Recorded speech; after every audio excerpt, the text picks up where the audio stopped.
जय हिंद दोस्तों। आज की इस वीडियो में हम लाभ हानि के अंतर्गत इस प्रकार के क्वेश्चन को सॉल्व करेंगे।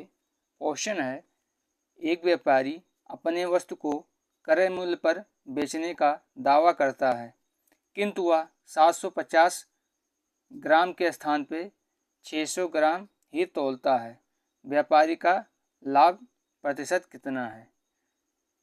क्वेश्चन में कह रहा है कि व्यापारी अपने वस्तु को क्रय मूल्य, मान लीजिए किसी वस्तु का क्रय मूल्य 100 रुपया है, तो व्यापारी दावा करता है, अपने सामान को क्रय मूल्य पर बेचने का दावा करता है अपने सामान को क्रय मूल्य पर ही बेचने का। मान लीजिए कोई वस्तु वो 100 रुपये में लाया और वह दावा करता है कि वह उस वस्तु को 100 रुपये में ही बेच रहा है, इसमें कोई प्रॉफिट नहीं ले रहा है, किंतु वह 750 ग्राम के स्थान पे 600 ग्राम ही तौलता है। यहाँ पे वो दावा करता है कि हम कोई वस्तु 100 रुपये में लेके आया है और वह 100 रुपये में ही बेच रहा है, परंतु वह उस सौदे को तौलने में 750 ग्राम के स्थान पे 600 ग्राम ही तौलता है। तो 600 ग्राम तौलता है 750 ग्राम के स्थान पे।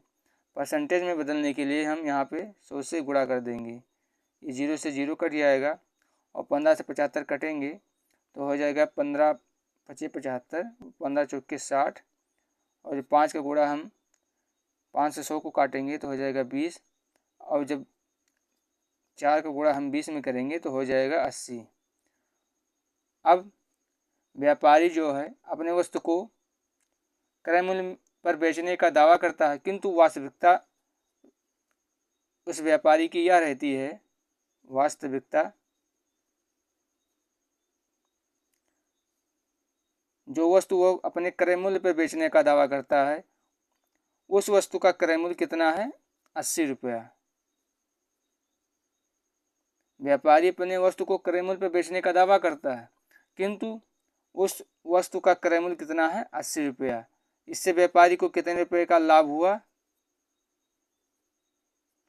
व्यापारी को कितने रुपए का लाभ हुआ? 20 रुपये का, क्योंकि उस वस्तु का क्रय मूल्य 80 रुपया था और व्यापारी ने उस वस्तु को 100 रुपये में बेचा और ग्राहक के नज़रिए से वो उस वस्तु को क्रय मूल्य पर ही बेचा है, किंतु उससे व्यापारी को 20 रुपये का लाभ हुआ। तो क्वेश्चन में व्यापारी का लाभ प्रतिशत पूछा है, तो हो जाएगा लाभ प्रतिशत बराबर हो जाएगा, लाभ कितने का हुआ? 20 रुपये का। और किस पे लाभ हुआ? 80 पे। ये व्यापारी का क्रय मूल्य था। किसी भी वस्तु का लाभ हमेशा क्रय मूल्य पर ही होता है, तो उस व्यापारी का उस वस्तु का क्रय मूल्य कितना था? 80 रुपये। जब हम और इसको हम प्रतिशत में बदलने के लिए 100 से गुणा कर देंगे तो हो जाएगा 20 से कम 20, 20 चौका 100 और 4 से हम जब 100 को काटेंगे तो हो जाएगा, जब 4 का गुणा हम 25 में करेंगे तो हो जाएगा 100। तो इससे व्यापारी को कितने, इस पूरे सौदे में व्यापारी को 25% का लाभ हुआ। यही हमारा इस क्वेश्चन का आंसर हो जाएगा। ठीक इसी प्रकार अगला क्वेश्चन है, एक व्यापारी अपने माल को 10% हानि पर बेचने का दावा करता है, किंतु वह 400 ग्राम के स्थान पर 300 ग्राम ही तौलता है।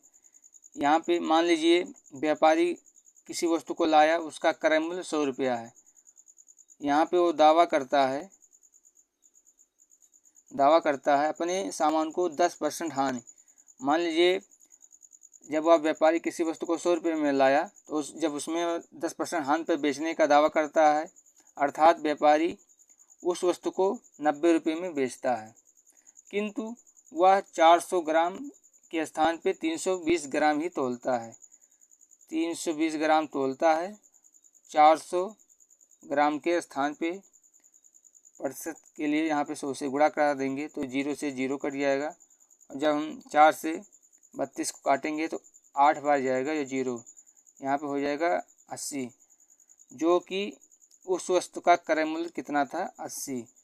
दावा वह अपने सामान को 10% हानि पे बेचने का करता है, 10% हानि, और उस वस्तु का वास्तविक क्रय मूल्य कितना था, वास्तविक क्रय मूल्य कितना था 80 रुपये।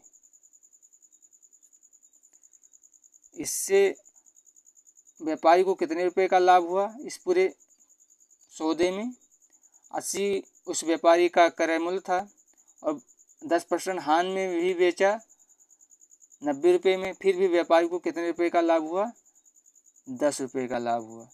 लाभ हमेशा क्रय मूल्य पर ही होता है, तो व्यापारी का लाभ प्रतिशत हो जाएगा, व्यापारी का लाभ प्रतिशत हो जाएगा। लाभ कितने का हुआ, यहाँ पे जो 10 है ये व्यापारी का लाभ हो जाएगा। तो लाभ हुआ 10 का, किस पे लाभ हुआ, क्रय मूल्य पे। क्रय मूल्य कितना है यहाँ पे 80, और प्रतिशत के लिए यहाँ पे हम 100 से गुणा करा देंगे, ये 0 से ये 0 कट जाएगा और बचेगा 100 बटे में 8। अब हम इसको काट लेंगे 4 से, 4 का गुणा जब हम 2 में करेंगे तो हो जाएगा 4 दूनी 8, और जब 4 का गुणा हम 25 में करेंगे तो हो जाएगा 25 चौका 100, तो बराबर में हो जाएगा 25 बटा 2, और जब हम 25 में 2 का भाग करेंगे तो हो जाएगा बराबर 12 दूना 24, 12.5%, या हम 12.5% को हम 12 से ही 1/2% लिख सकते हैं, जो हमारे इस क्वेश्चन का आंसर होगा। धन्यवाद।